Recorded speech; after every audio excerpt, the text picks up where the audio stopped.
O Setembro Amarelo. Em 2013, Antônio Geraldo da Silva, presidente da APB, deu notoriedade e colocou no calendário nacional a campanha internacional Setembro Amarelo. E desde 2014, a Associação Brasileira de Psiquiatria, a APB, em parceria com o Conselho Federal de Medicina, divulgam e conquistam parceiros no Brasil inteiro com essa linda campanha. O dia 10 deste mês é oficialmente o Dia Mundial de Prevenção ao Suicídio, mas a iniciativa acontece durante todo o ano. Atualmente, o Setembro Amarelo é a maior campanha anti-estigma do mundo. Em 2023, o lema é "Se precisar, peça ajuda", e diversas ações já estão sendo desenvolvidas. A gente também faz parte dessa campanha Setembro Amarelo, por isso vamos conversar agora. E hoje vamos falar abordar o tema aqui, redes sociais, suicídio e adolescência. O que esses três pontos aqui têm em comum, redes sociais, suicídio e adolescência, Samira? Então, vamos lá, né? Esse mês a gente vai falar sobre esse tema e cada sexta-feira vai ser abordado assim algo diferente relacionado à prevenção ao suicídio. Então, decidi começar falando sobre a adolescência porque há 20, 30 anos atrás, os dados que a gente tinha de suicídio, por exemplo, estava mais ligado a uma idade muito mais avançada, a adultos, né, a idosos. E hoje a gente tem um crescimento muito grande de ideação suicida e de tentativa de suicídio e de suicídio entre jovens de 15 a 29 anos. Quando a gente pega a adolescência, a gente pega a idade entre 15 a 19 anos, a gente tem aí a terceira maior causa de morte entre jovens de 15 a 19 anos é o suicídio. Então, isso é dado da Organização Mundial de Saúde, da OPAS também, né, que é a Organização Pan-Americana de Saúde. Então, é um dado que chama muita atenção e que a gente tem que pensar. E aí eu trouxe o fator redes sociais, porque a gente vive hoje, né, num mundo muito tecnológico, em que as redes sociais elas ocupam grande parte da nossa vida. E essa geração aí que está chegando aí com 13, 15, 16 anos, até os 19, eles foram impactados com a tecnologia de uma maneira que a minha geração, que a geração de vocês aqui não foi, né? Então, a gente precisa pensar sobre como essas redes sociais, a tecnologia, ela produz ou não saúde mental, né? E aí a gente vê que, por exemplo, os jovens passam muitas horas diante das telas, né? Muitos não saem nem de casa, principalmente depois da pandemia. Durante a pandemia, esses adolescentes eles ficaram muito trancados, né? Eles fizeram aulas online, eles praticamente não saíam, pensando aí, óbvio, fazendo recorte de classe social também, porque a gente sabe que muitas crianças nesse período, inclusive, trabalharam, mas fazendo esse recorte, né, de uma classe social talvez até mais abastada, eles ficaram muito dentro de casa. E aí eles perderam muito das habilidades sociais e intensificou o uso dessas tecnologias e dessas telas. E aí a gente vê uma falta de habilidade social que leva, né, diante da reprodução social do sistema econômico dominante que a gente vive, que é o capitalismo, que leva a uma produção de saúde mental muito, como é que eu posso dizer, prejudicada, né? Então, a gente vê muita ideação suicida, por exemplo, na clínica, e em relação às habilidades sociais que levam, né, a ideia. Na verdade, a gente pode pensar assim, se antigamente o suicídio aparecia para a nossa geração como o último recurso diante do sofrimento, hoje, para essa geração, ele aparece praticamente como o primeiro recurso. Então, é uma geração que não sabe lidar muito bem com a frustração, né, com as tristezas. Eles já recorrem à possibilidade de morte. E isso é uma coisa que a gente tem que pensar e observar como a gente pode ajudar, né, esses adolescentes, principalmente os pais em casa, observar como que eles estão fazendo uso dessas tecnologias, em que grupos eles estão inseridos, porque existem grupos de incentivo ao suicídio, de ensino de técnicas, inclusive, de como morrer. Então, os pais têm que saber onde esses adolescentes estão ganhando conhecimento, né? O que pode levar a um jovem cometer suicídio através das redes sociais? Na verdade, a gente, como eu falei, né, diante do sistema que a gente tem dominante, né, econômico, que é o capitalismo ele sobrevive de concorrência, né? Quando a gente pensa de comparação. Então, eu tenho uma empresa, e aí tem a concorrência, e aí eu tenho que ser melhor que aquela empresa, e aí isso vai entrando no nosso corpo, né? Uma reprodução de vida que vai tomando conta do nosso modo de ser e do nosso modo de agir. Então, a gente introjeta, coloca dentro do nosso corpo que a gente tem que ser melhor. E aí, nas redes sociais, principalmente TikTok, Instagram, há um grande aumento das comparações, que aí é onde a gente vê a reprodução desse sistema de forma mais forte. Então, a gente se compara, a gente está na rede social e vê a vida do outro, né? Tem aquilo que a grama do vizinho é mais verde, é mais bonita.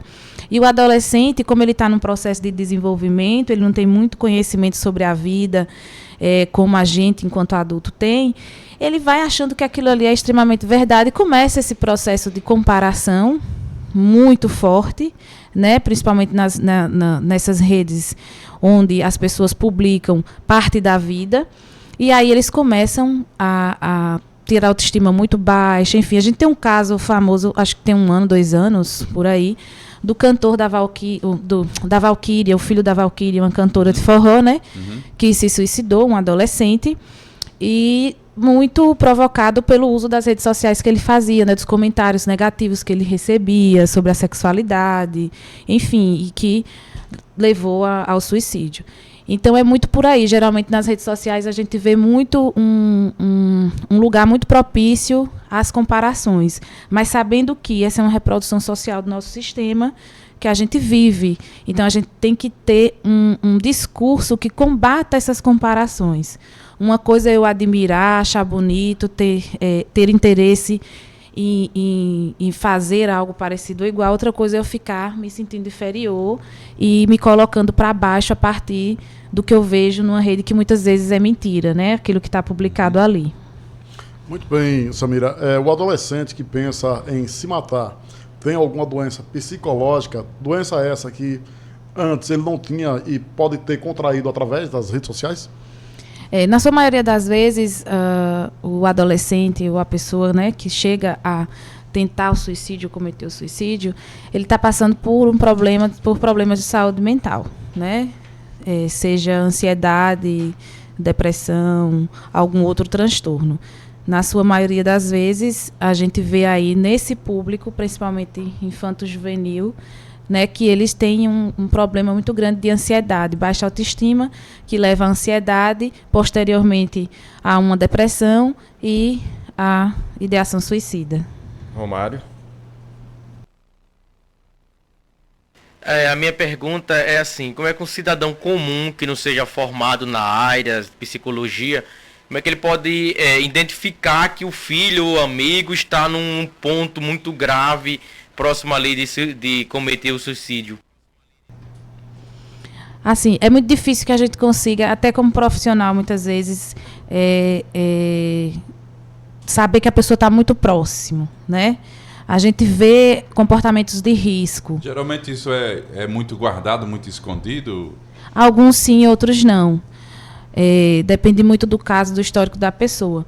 Mas, geralmente, a pessoa dá alguns sinais de que ela não está bem, né? Então, assim, às vezes tem uma pessoa que ali é super extrovertida, está sempre nos lugares, e aí ela começa a se fechar, a sumir, a desaparecer, não só de determinados ambientes, né? Mas geralmente de todos os ambientes, porque a gente pode, inclusive, se afastar de alguns que a gente não se sente bem.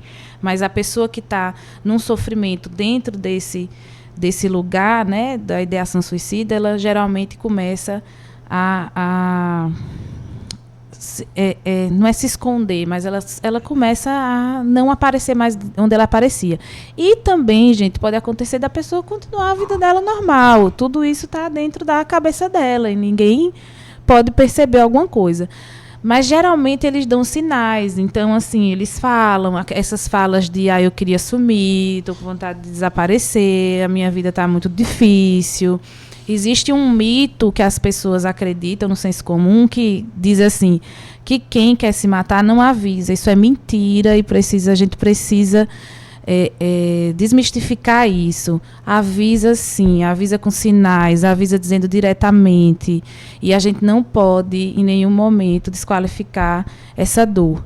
Então, às vezes a pessoa não diz de forma direta, mas às vezes, por exemplo, ela quer ver uma pessoa que ela não via há muito tempo, passar horas com aquela pessoa, começa a organizar um testamento, né, dar presentes, e de forma muito repentina. E aí pode já ser dentro desse plano, né, do processo de suicídio. Na adolescência, a gente não vê muito, de fato, esses planos. É uma coisa muito repentina, muitas vezes. O adolescente ele age de uma maneira muito mais intensa, principalmente pelo período de desenvolvimento que ele está passando, né? Mas eles têm uma modificação de comportamento. Então, eles ficam muito mais retraídos, não saem, né? Ficam mais trancados. É óbvio que sempre vão ter dias bons e dias ruins. Vai ter dias que a gente não vai querer sair de casa. Mas quando isso vira uma rotina, aí a gente precisa se preocupar. Muito bem, para a gente fechar, uma questão polêmica. Com qual idade é mais seguro liberar as redes sociais para os adolescentes? Olha, o adolescente em si, a gente vê ali, né, dos 12 para adolescente, 13 anos já é adolescente. Né? A partir dos 13 anos, todo e qualquer uso de rede social com criança e adolescente tem que ser monitorado, né? A gente tem que saber o que esses adolescentes estão acessando e como é que eles entendem que é a rede social. O que é a rede social? Se eles entendem que é virtual, que tem pessoas do outro lado que podem causar danos para eles mesmo à distância, né? Então tem que ser monitorado. Então a criança, a indicação para a tela, né? Por exemplo, que a gente fala para a tela, a partir de 8, 9 anos, né? Agora, a gente vê crianças de 3, 5 anos com um tablet, com celular e tal. E é complicado, porque muitos pais colocam a tela na mão da criança para poder fazer alguma coisa, enfim, porque não quer cuidar muitas vezes, ou não consegue, né? Enfim, mas assim, a partir da adolescência, né? Sempre os pais monitorando o que essas crianças esses adolescentes estão fazendo, olhando nas redes sociais. A gente tem hoje a inteligência artificial, tem um vídeo rodando aí muito interessante de um pai contando que a inteligência artificial começa a conversar com a filha dele, e é um jornalista até falando isso, e aí ela começa a ficar meio assustada com as coisas que a inteligência artificial está falando ali, no Skype, o aplicativo é da Bing, que é a inteligência artificial do Skype, e aí ele vai ver o conteúdo e vê que eram coisas horríveis que a inteligência artificial estava falando, porque ela falava algumas coisas e ela dizia. E aí ele entra e escreve, né? Olha, meu pai disse que eu não posso estar conversando com a inteligência artificial, e aí a inteligência artificial tenta convencer ela, né? Que é seguro, que ela pode continuar conversando com ela. Isso é inteligência artificial. Então, a gente tem que ter muito cuidado hoje de estar sempre monitorando. Exatamente. Então, fechamos aqui o nosso quadro de hoje, A Psicóloga em Sua Casa, e um bom final de semana para você. Obrigada, até a próxima. Até a próxima.